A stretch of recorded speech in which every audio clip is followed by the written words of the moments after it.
lot of people accuse me that my content is very anti-Canadian, but that's really not true. I am criticizing the Canadian government policies with regards to economy, the investment, the overall immigration policy, and everything that is impacting Canadian society. Okay, I have been living in this country for almost a decade now. I have my kids growing up here.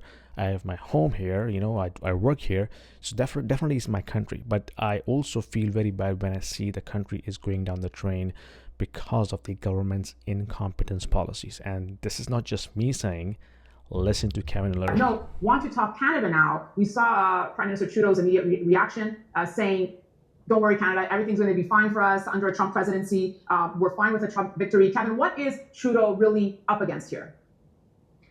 Trudeau is now a mouse in the kitchen running around. You see them just under your cabinetry. His own cabinet has a broom and they're trying to get him. They're going to get him. They're going to get that little mouse pretty soon. And it's going to be great because it's going to open up Canada to bring back to international investing. I'm very excited about investing in Canada again. I haven't touched it in 8 years. Trudeau's the worst manager in history of Canada. I've said that countless times. It's the end game now. It's very important that we get rid of him soon. But I think Canada is in a great position right now because we need energy in North America, and we have it. We need data centers. Canada can lead in AI. We need to get rid of Trudeau. I thank him for his service, and it's time to move on. I mean, they're going to get the mouse. The broom's going to hit the mouse soon. That's what's going to happen. But the question is, Kevin, who is that leader in Canada? Does Canada even have such a candidate? I don't care if they put a goat in running Canada. It's better than what we got right now. I'm happy to put a goat in Parliament, and we just listen to that goat nay, yes or no. It's better than what we have right now. Trudeau has killed Canada. The amount of capital that has left Canada in the last 8.5 years, the GDP per capita, the collapse of investment in Canada, it's all on him. He owns it.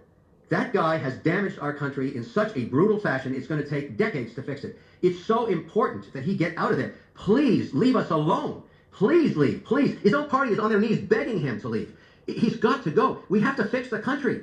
Enough. Please, enough. You can do something else. He's still got his passport. He can stay in Canada if he wants. I don't know what he's going to do. I don't care. He's just got to step aside. The damage, the abuse, the mismanagement, the incompetency. Please don't get me going. Kevin, you're right. I mean, as a fellow Canadian, that's all I really want for the country is respect for Canada and strength for the nation. But just yesterday, I was speaking with someone here in New York, and they said, hey, Daniela, what's the mayor's name up there in Canada? No one knows anything about Canada. It feels like no one respects Canada anymore. I mean, that's just the vibe I'm getting. I'm so ashamed of what he's done to us. I went with my wife to a wedding in Cairo just months ago. They wouldn't let us in with our Canadian passports. Wow, that's... I mean, Trudeau, what did you do to us? What did you do to us? The same thing in India, the same thing in China. Like, what did you do? You own this problem. You own it. It's you. It's you. You own it. You own it. I'm so pissed. I have a Canadian passport, the most coveted passport on earth. What did he do to us? I don't even know why they're pissed at us. I had to use my Irish passport to go to a wedding, and I'm so pissed. Well, thank you for that heartfelt plea, Kevin. I'm sure it resonates with many people watching right now. So there you go, guys. He is absolutely right. If you have been watching my channel, you know I have been telling you that how the GDP per capita is literally in negative growth for the past 8 quarters. Okay, don't look at GDP number. Okay, GDP number is misleading because we have imported 2 million people in this country, and of course that would drive the overall spending, which makes GDP much better. But if you look at GDP per capita, which means you divide the GDP on an individual basis, that tells you the right story, and that has been negative for the past 8 quarters. Canada has been the powerhouse of minerals, oil and gas. That is the bedrock of Canadian economy. But for the past 10 years, because of the green policies, this government has been squeezing that industry like this.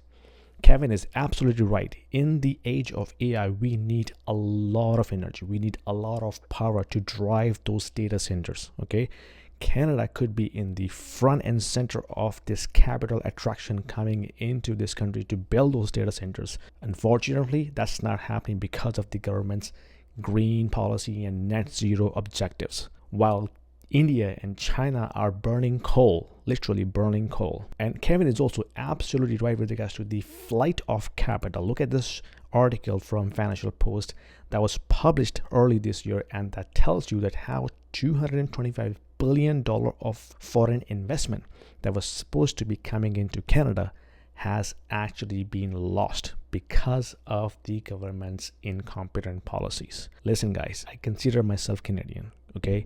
My content is not anti-Canadian. It's basically to highlight the issues that we have in the policies that has been pushed upon us by this sitting government. Okay, this can be reversed. It will take time, but we need right leadership to take actions. Think about the betterment of Canadians and think from a business perspective in the age of the AI, which is going to completely change the way the businesses are going to develop across the world.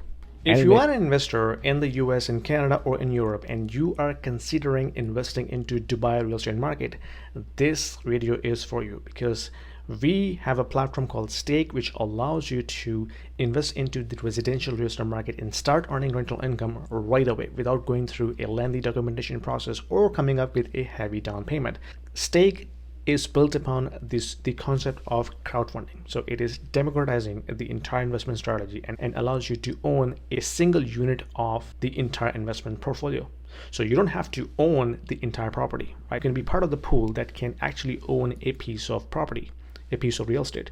So that allows you to start with as low as 2,000 dirhams, and you can slowly ramp up.